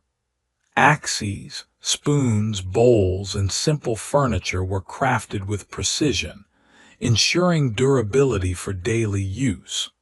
Wood carving required attention to detail and careful handling to avoid injury, especially in dimly lit homes where the risk of accidents increased. The results of such labor were practical and, occasionally, aesthetically pleasing, a testament to the creativity that thrived even under harsh conditions. Repairing tools and household items consumed much of the winter. Axes had to be sharpened, plows maintained, and baskets reinforced. Broken lids, torn bags, or splintered handles could mean inefficiency or wasted effort in future chores. Crafts became a way to conserve resources and extend the usefulness of possessions, a vital part of survival when new materials were scarce. Food preservation and preparation also involved careful craft. Peasants salted meats, dried herbs, and stored vegetables in pits lined with straw. They created containers and coverings to protect food from moisture, frost, and vermin. Winter offered the time to attend to these essential tasks, ensuring that supplies lasted until spring. Each carefully wrapped bundle or salted fish represented the skill and foresight necessary to endure scarcity. Even small children were engaged in winter projects. They carved simple toys, made dolls from straw, or braided small decorative items. These activities occupied idle hands, taught practical skills, and offered a sense of agency and accomplishment. The repetitive, quiet nature of these tasks was soothing, helping the young adapt to long periods indoors and the monotony of frozen days. Crafts also served a psychological purpose. Engaging in purposeful work, no matter how small, provided structure, focus, and a sense of achievement. Repetition, rhythm, and attention to detail helped villagers manage the long, dark hours, preventing despair and mental fatigue. Working with hands, observing results, and solving small challenges offered mental stimulation and comfort in a season dominated by monotony and hardship. In many ways, winter crafts were the silent backbone of survival. They reinforced household functionality, preserved essential resources, and cultivated skills that would be necessary in future seasons. They fostered cooperation within families, passed knowledge to younger generations, and created subtle forms of art and beauty amidst the harshness of life. Each stitch, carve, or repair strengthened both material possessions and the resilience of those who undertook the work. By the end of winter, these domestic projects had accumulated into a tangible testament to diligence, patience, and survival. Villagers emerged with mended clothing, sharpened tools, functional furniture, and preserved food, a collection of accomplishments that ensured they were prepared for spring, for labor in the fields, and for the next harsh season. Crafts were not only a practical necessity, they were a quiet celebration of human perseverance, ingenuity, and the slow, deliberate rhythm of life in a frozen world. In the midst of winter's harshness, medieval peasants relied not only on labor, skill, and survival knowledge, but also on one another. Social bonds and community support were essential for enduring the long months of cold, snow, and scarcity. Survival was never a purely individual effort. It was collective, built on cooperation, trust, and shared responsibility. Villages were small, often just a few dozen families, but they formed tight-knit networks. Each household had its role, responsibilities, and skills, and these were shared when crises struck. When blizzards blocked paths or frozen rivers prevented access to fields, neighbors assisted one another. Food, firewood, and tools were lent or shared, ensuring that no family faced complete deprivation. Acts of generosity, though sometimes modest, could mean the difference between life and death. Community gatherings, even in winter, were vital. Religious festivals such as Christmas, the Feast of St. Nicholas, or local saint days brought villagers together. These gatherings were opportunities not only for spiritual reflection, but also for social support. Families exchanged news, advice, and resources, reinforcing connections that would be crucial in emergencies. The shared experience of celebration, song, and ritual fostered a sense of collective resilience. Helping the sick and vulnerable was a critical aspect of community survival. Elders, children, or those weakened by illness or injury relied on neighbors for assistance. Families rotated responsibilities, checking on one another, delivering food or water, and tending fires. Knowledge of herbs, remedies, and basic medical care was shared communally. In winter, the health of one household could affect the entire village. Illness spread quickly in close quarters, and cooperation helped limit its impact. Labor itself was often collective. Tasks like clearing snow, repairing roofs, and hauling firewood were easier and safer when performed together. Villagers organized teams to accomplish these chores efficiently, distributing work according to ability and strength. Even small acts, moving a heavy log, reinforcing a fence, or helping a neighbor manage livestock, strengthened social bonds while improving the odds of survival for everyone. Trust and communication were essential. Villagers learned to recognize reliable neighbors, understand the strengths and limitations of each household, and coordinate responses to unpredictable events. Rumors, warnings, and advice circulated quickly, allowing families to adapt to storms, floods, or sudden cold snaps.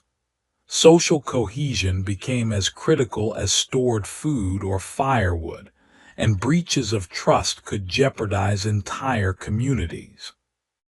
Mutual support also included sharing knowledge and skills. Experienced peasants taught younger members how to manage the hearth, preserve food, mend clothing, or navigate icy terrain. Storytelling served not only as entertainment but as instruction, passing down techniques, lessons, and warnings. Oral tradition ensured that knowledge crucial for survival persisted across generations, knitting practical skill with cultural memory. Emotional support was equally important. Winter's isolation and monotony weighed heavily on villagers' minds. Sharing stories, singing, or simply gathering around a hearth offered reassurance and relief. Laughter, when it occurred, became a rare but cherished form of medicine.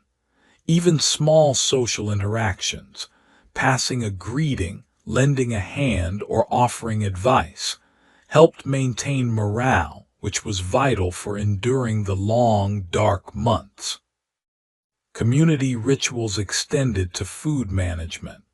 Families sometimes pooled supplies during shortages, ensuring equitable distribution. Hunting parties were organized for groups, with catches shared among households. Such cooperation was not purely altruistic. It was a survival strategy, recognizing that an individual's well-being was inseparable from the community. The success of one often depended on the support of many. By the end of winter, the strength of social bonds was evident.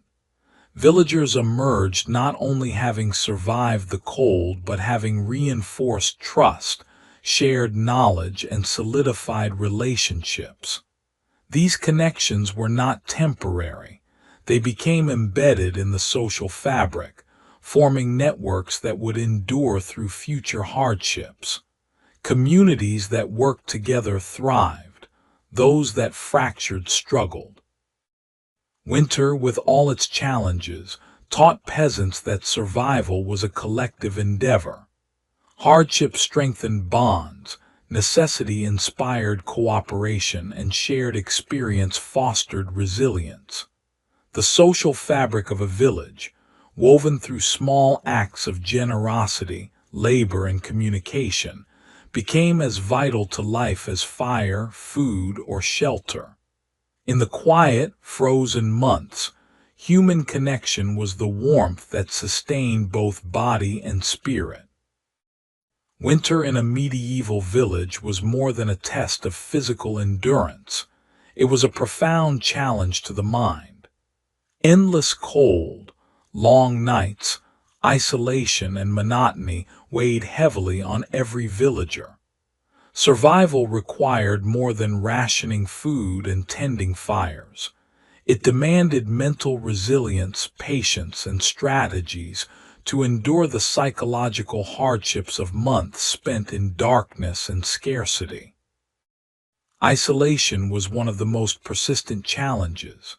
Villages were small and scattered, and travel became dangerous or impossible during snowstorms and icy conditions. Families often spent long hours confined to single rooms, cut off from neighbors, friends, and the outside world. The mind, left unoccupied, could wander toward fear, anxiety, and despair. Children, in particular, were vulnerable to boredom and agitation, while adults faced the stress of constant responsibility and worry. Routine became a mental anchor. Daily tasks, feeding animals, maintaining the hearth, cooking, mending clothing, and preparing food stores, structured the day and provided purpose. The repetitive rhythm of chores created a predictable framework that reduced anxiety and offered a sense of control. Even when the work was exhausting or tedious, its predictability brought comfort, reinforcing the knowledge that effort directly contributed to survival. Storytelling, songs, and oral traditions were essential for psychological well-being. Families gathered around the fire in the evening to recount tales of past winters, heroic deeds, or village legends. Children listened attentively, learning both entertainment and practical wisdom. Songs, chants, and prayers broke the monotony of long nights, providing rhythm, connection, and reassurance. These practices nurtured emotional resilience, keeping spirits alive even when the body was cold and tired. Observation of nature also played a subtle but vital role. Villagers watched the movement of the sun, patterns of snow, and behavior of animals to predict weather changes and plan activities. These observations were calming, creating a sense of purpose and engagement beyond the immediate tasks of survival. Recognizing the signs of approaching thaw or an early snowstorm offered both practical advantage and psychological reassurance. Work, while physically demanding, doubled as mental exercise. Crafts, repairs, and preparation activities required focus, problem-solving, and dexterity. Spinning thread, carving wood, or mending clothing demanded attention to detail, diverting the mind from fear and fatigue. Mental engagement through purposeful labor reduced the perception of hardship, turning survival into a slow, deliberate rhythm rather than a relentless burden.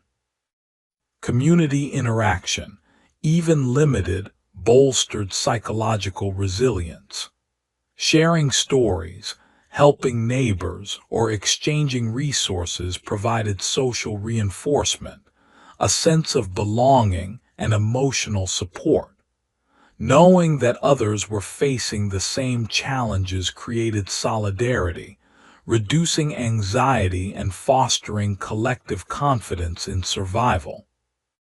Faith and superstition were also mental tools. Prayer, protective charms, and rituals offered reassurance against forces beyond human control. Whether or not villagers believed fully in these practices, the act of performing them provided structure, hope, and a sense of agency. Belief itself became a shield against despair, giving purpose to daily actions and endurance in the face of uncertainty. Managing fear was a daily necessity. Darkness amplified anxieties. Creaking timber, howling winds, and distant animal sounds could seem ominous. Villagers developed strategies, focusing on immediate tasks, maintaining warmth and light, and keeping children and livestock close. Fear, acknowledged but managed, became a tool for vigilance, not a paralyzing force. Finally, hope was cultivated deliberately. Peasants looked forward to spring, celebrating small signs of its approach, a returning bird, thawing soil, or longer daylight. Anticipation provided motivation, reinforcing endurance. Mental resilience was strengthened not only by coping with hardship, but by envisioning the end of it. Psychological survival was inseparable from physical survival. A cold, hungry, or injured body could be somewhat protected, but a mind succumbing to despair threatened the entire household. Routine, work, storytelling, observation, community support, and hope formed the pillars of resilience. These strategies allowed villagers to endure not just winter, but the long cycles of hardship that defined medieval life. By the end of winter, those who survived carried not only the marks of physical labor but the quiet strength of mental fortitude. The mind, trained in patience, vigilance, and hope, became as critical a tool as the hearth, food stores, or sturdy clothing. Winter, in all its severity, forged resilience, shaping villagers into enduring, resourceful, and quietly determined survivors. After months of cold, darkness, and relentless labor, the arrival of spring brought relief, renewal, and a sense of quiet triumph to medieval peasants. Winter had tested every facet of life, body, mind, family, and community. But now the land, once frozen and forbidding, began to awaken. The return of warmth, longer days, and melting snow offered both practical advantages and symbolic reassurance that survival was possible and life could continue. Villagers observed subtle changes in the environment as the seasons shifted.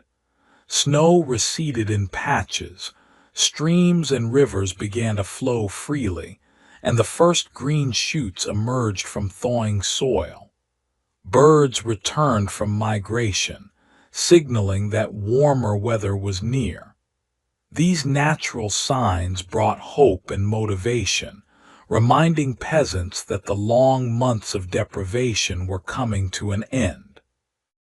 Even small changes, a softened patch of ground, a bird call, or the sun's gentle warmth, were celebrated quietly within households.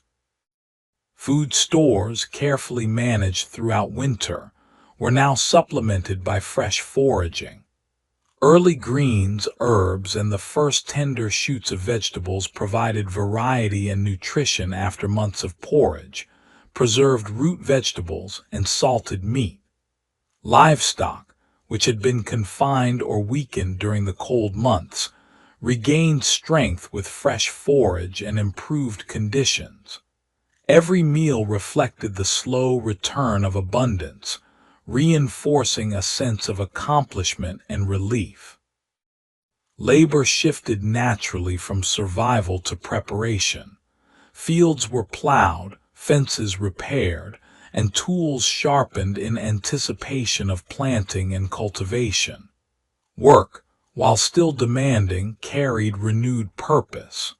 The rhythm of life accelerated, driven by the need to take advantage of favorable weather and ensure the upcoming harvest would be successful. Planning and foresight, honed during winter, guided villagers' actions as they transitioned from endurance to productivity. Reflection was integral to this period. Families and communities assessed the past season, what had been successful, what had failed, and what lessons should be carried forward.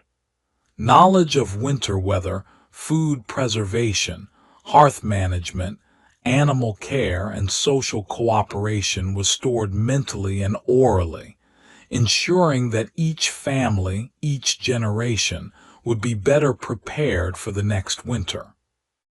Survival had been earned through careful planning, labor, and vigilance, and these experiences were documented in stories, teachings, and daily routines. Community bonds, strengthened during months of hardship, continued to play a vital role. Festivals, religious observances, and gatherings marked the transition to spring, reinforcing shared identity, cooperation, and collective memory. Families exchanged seeds, tools, and advice for planting, further strengthening interdependence and ensuring that the village as a whole would flourish in the warmer months. Children who had endured confinement and limited activity during winter began to play outdoors again. Their laughter, once rare and precious, filled the village with renewed vitality. Observing the growth of plants and the return of wildlife offered education as well as joy. Life, fragile but persistent, was celebrated in both practical and symbolic ways. Preparations for future winters were already underway. Stored seeds, repaired tools, and lessons learned in rationing, heating, and food preservation guided villagers' planning. Every family knew that winter would return, that harsh months would test endurance again, and that preparedness could mean the difference between survival and disaster. The cycle of seasons demanded constant vigilance and adaptation. Mental and emotional relief accompanied physical recovery. Villagers felt gratitude for their survival, pride in their achievements, and hope for the months ahead. The hardships of winter had forged resilience, strengthened community bonds, and honed practical skills. Each act of endurance, from tending fires to rationing food to maintaining morale, had contributed to the continuity of life. Spring symbolized renewal, but it also reinforced lessons learned. Survival was never guaranteed, and every season required respect, preparation, and cooperation. The return of warmth and light offered an opportunity to rebuild strength, sow new crops, and plan for future hardships. Life continued, shaped by cycles of challenge and renewal, each winter leaving its mark and each spring offering the promise of continuity. By the time spring was fully established, villagers stood not only as survivors but as participants in the enduring rhythm of nature. The quiet victories of winter, endurance, cooperation, resilience, and foresight, remained embedded in memory, guiding actions, decisions, and traditions for years to come. Life persisted, strengthened by the lessons of hardship, and the village, like the land around it, flourished once more. Winter was not only a battle against cold, snow, and scarcity. It was also a season of sickness. Medieval peasants, living in small, drafty homes with limited nutrition and no modern medicine, faced a host of ailments that threatened survival. Frostbite, coughs, colds, and flu-like illnesses were common, and their effects could be devastating when combined with hunger, exhaustion, and long nights. Survival depended not only on warmth and food, but also on knowledge, vigilance, and resourceful remedies. Frostbite was a frequent danger. Extremities, fingers, toes, ears, and noses were particularly vulnerable. Poorly insulated clothing, long hours outdoors, and exposure to icy winds made frostbite a constant threat. Villagers learned to recognize early signs: tingling, numbness, and discoloration. Treatment often involved gradually warming the affected area, massaging limbs to restore circulation, and using thick cloth or animal hides to protect against further cold.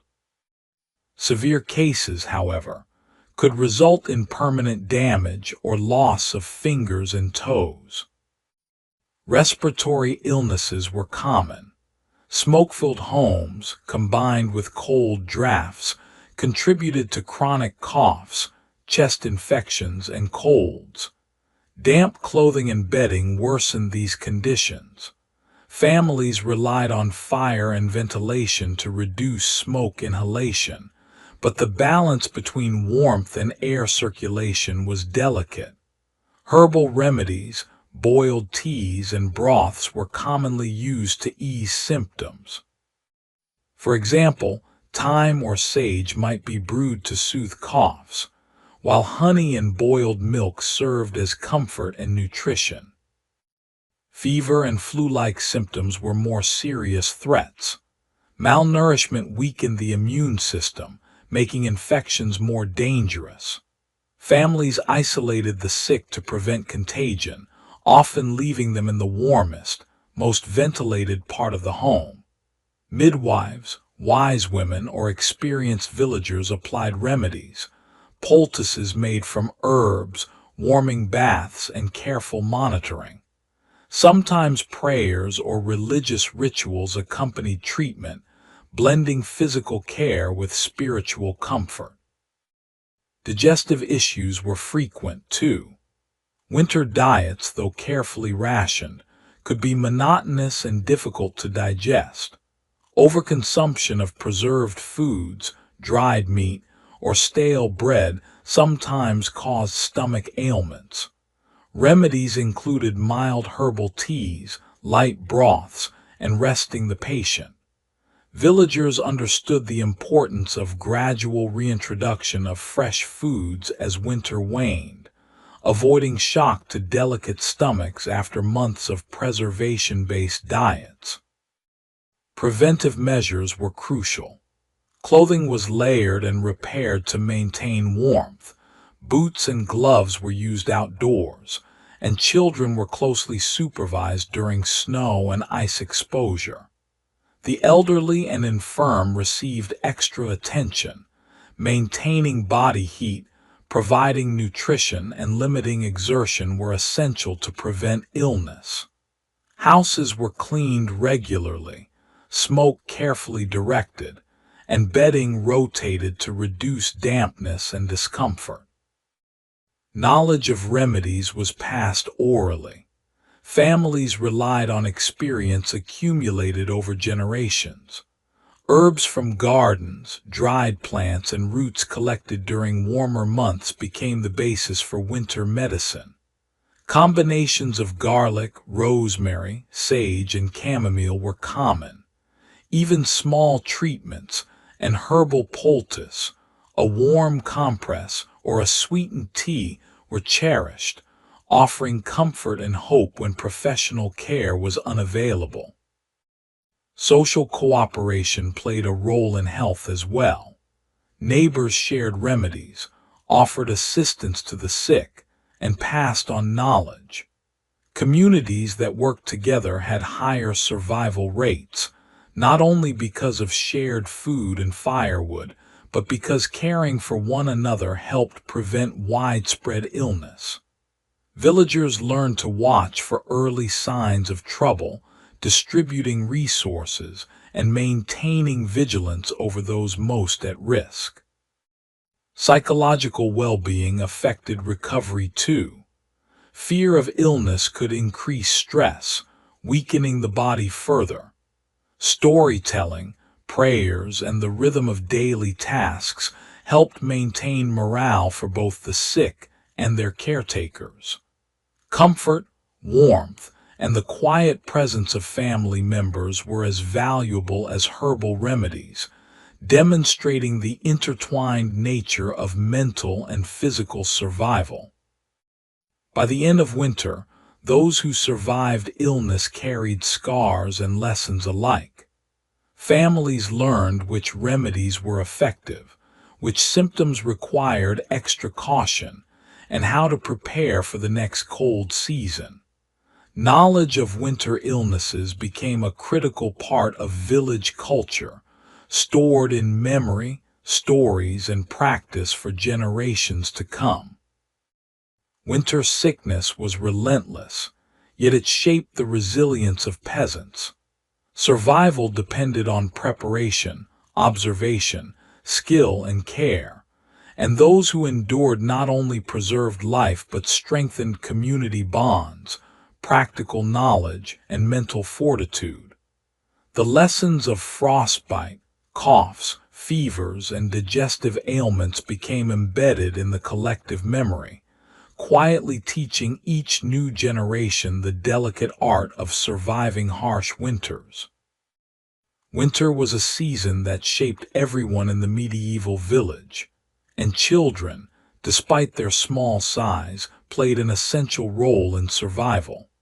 With fields frozen and travel limited, their contributions were often domestic, practical, and quietly vital.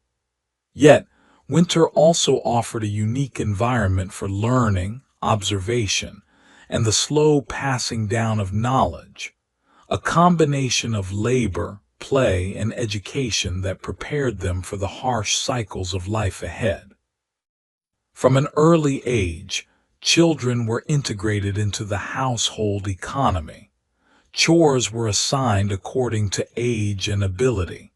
Even the youngest might help tend the hearth, feed small animals, or carry firewood from nearby stacks. Older children assisted with mending clothes, preparing food, or assisting adults with more laborious tasks like chopping kindling or repairing fences. Each contribution was meaningful.